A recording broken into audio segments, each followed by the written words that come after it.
Assalamualaikum warahmatullahi wabarakatuh. Kami akan menjelaskan mengenai reagen Gilman.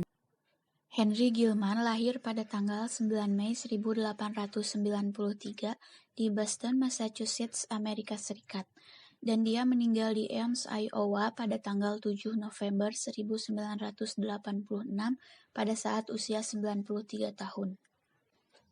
Henry Gilman merupakan seorang ahli kimia organik Amerika yang dikenal sebagai Bapak Kimia Organologam, bidang di mana pekerjaannya yang paling terkenal dilakukan. Dia menemukan sebuah pereaksi yang dinamai menurut namanya, yaitu pereaksi Gilman. Setelah lulus dari sekolah menengah di Boston, kemudian Gilman melanjutkan perkuliahan di Harvard University, di mana dia lulus sebagai cum laude dengan gelar Bachelor of Science pada tahun 1915.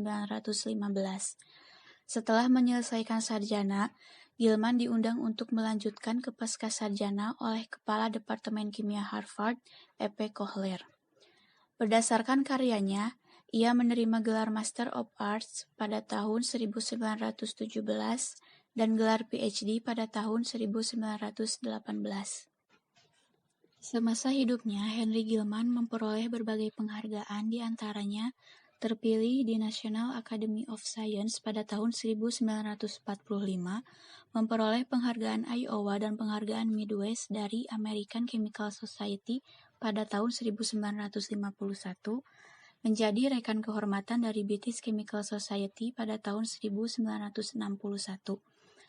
The First American Chemical Society pada Frederick Stanley Keeping Award dalam kimia organosilikon pada tahun 1962, memperoleh penghargaan Distinguished Fellowship Awards pada Iowa Academy of Science pada tahun 1975, memperoleh medali Presley dari American Chemical Society pada tahun 1977, dan memperoleh medali Sains Gubernur Iowa pada tahun 1982. Nah, di sini juga ada manfaat reaksi Gilman. Reagen ini dapat berpasangan dengan alkil, vinil, dan aril iodida. Reagen ini juga dapat digunakan untuk pembentukan keton yang berasal dari ester, pembentukan keton dari asid klorida, dan pembentukan alkana dari alkil halida. Berikut penjelasan contoh dan Nah, di mekanisme sini reaksi. ada suatu reaksi di mana reaksi ini merupakan reaksi pembentukan reagen Gilman. Reagen Gilman ini dapat terbentuk dari 2-metil litium yang bereaksi dengan iodida tembaga, di mana jika 2-metil litium dan iodida tembaga ini bereaksi, maka akan menghasilkan suatu reagen tembaga litium dimetil, di mana reagen ini disebut dengan reagen Gilman. Berikut ini merupakan contoh serta mekanisme dari penggunaan reagen Gilman. Yang pertama yaitu pembuatan alkana dari alkil halida.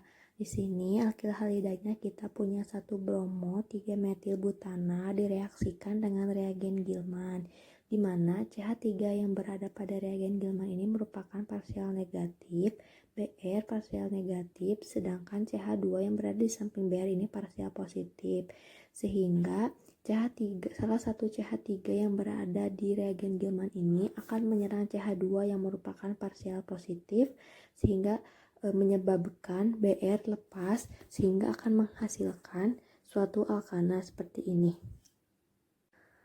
Selanjutnya yaitu penggunaan reagen Gilman terhadap pembuatan keton dari ester. Ester yang kita punya yaitu metil propanoat. Sedangkan reagen Gilman-nya yaitu CH3 2 kali CuLi, di mana salah satu CH3 yang berada pada reagen Gilman akan menyerang C parsial positif pada ester yang menyebabkan O menjadi ikatan tunggal dan bermuatan negatif. Menjadi seperti ini. Ketika O yang mempunyai bermuatan negatif, maka O tersebut akan kembali membentuk ikatan rangkap yang menyebabkan ikatan yang ini akan lepas, sehingga akan membentuk keton yang jika diluruskan akan menghasilkan keton seperti ini. Lalu contoh terakhir yaitu ada contoh dari asam klorida menjadi keton, di mana pada salah satu contoh di sini ketika suatu asam klorida di mana C di sini parsial positif, sedangkan O yang rangkap 2 di sini bersifat parsial negatif.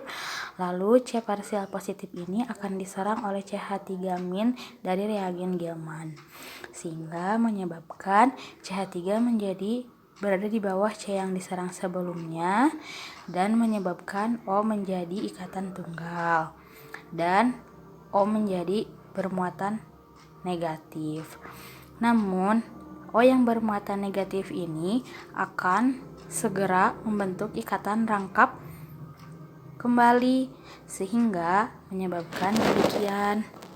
Dan dikarenakan O membentuk ikatan rangkap kembali, tidak akan memungkinkan C memiliki 5 ikatan atau memiliki 5 tangan. Tidak akan mungkin, sehingga menyebabkan Cl menjadi lepas.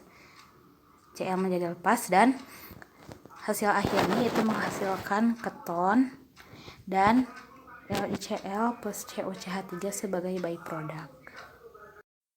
Sekian penjelasan dari kami. Mohon maaf apabila masih banyak terdapat kesalahan. Wassalamualaikum warahmatullahi wabarakatuh.